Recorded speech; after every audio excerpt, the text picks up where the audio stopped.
Welcome to our videos on Online Market Research 101. Our sixth video shows you what you need to know about Alexa and traffic ranking.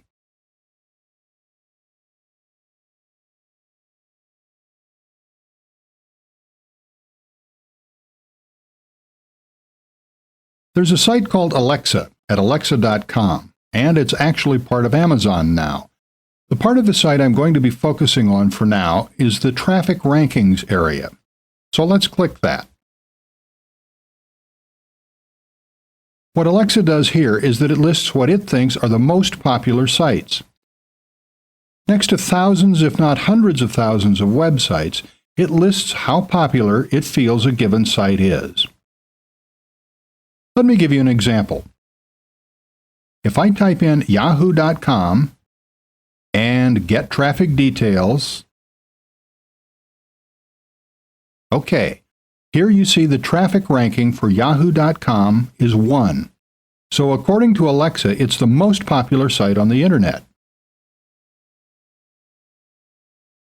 Let's compare it to ask.com and see how it compares. And the traffic ranking for ask.com is 212. If you scroll down a little, you get a graph here for reach.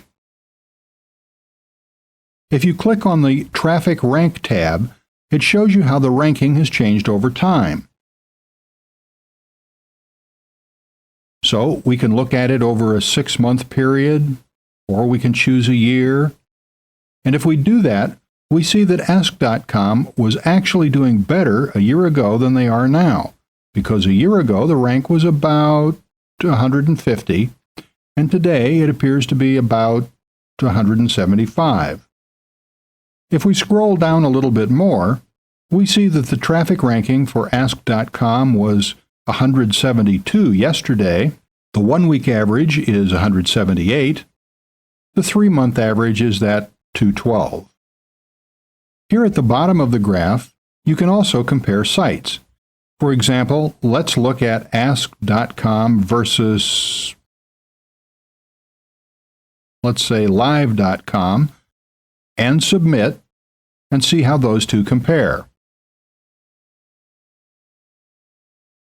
Okay, live.com is in red, and ask.com is in blue on this graph. So according to Alexa, live.com is doing an awful lot better, and appears to be ranked about 7 or 8.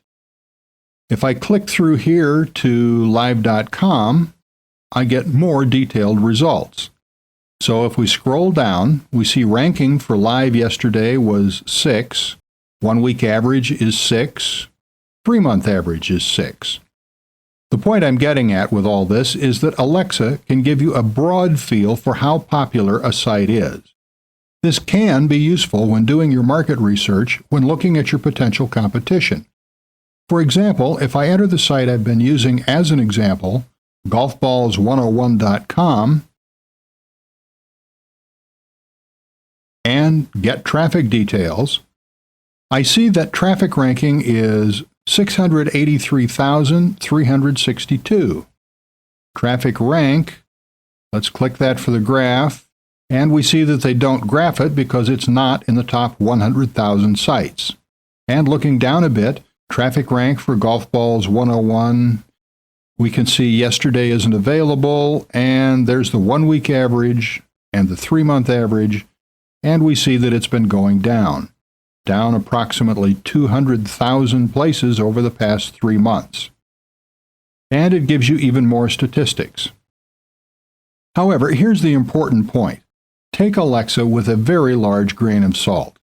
The reason is that Alexa, to my knowledge, and this may change, you may want to check to see exactly how they're getting their data now, but to date, they've been getting most of their data from searchers browsing the internet who have the Alexa toolbar installed. Now, there might be millions of people who have it installed, but it's still a tiny minority of web users. And people who install the Alexa toolbar often are people who manage websites and either want to spy on their competition or just see how well their own site is doing on Alexa. So it's not particularly accurate or meaningful, and it appears to be weighted toward people who manage websites and subject matter like that. So you do need to take it with a pinch of salt and don't depend too much on this feedback. But it's certainly worth me mentioning it as a way to do a bit more spying on your potential competition, and it may give you a very rough estimate of how popular a site is. But let me stress this: don't take it too seriously at all, even if you do find it somewhat useful in your market research.